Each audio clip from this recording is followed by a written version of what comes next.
கூப்பிட்டாங்க பாரு பெரியாண்ட ஒரு பூஜை மாமா அப்பா கையெடுத்து கும்பிடுமா தேவியா கையெடுத்து கும்பிடு நான் இருக்கணும் 3-4 அறுத்து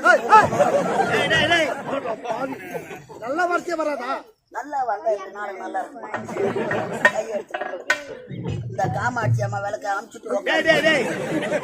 கை சேவிச்சுட்டு உட்காரு அதெல்லாம் நடக்குதா கப்புக்குன்னு உட்காரு அதை குப்புக்குன்னு மண்ணு உட்காரு கப்புக்குன்னு உட்காரு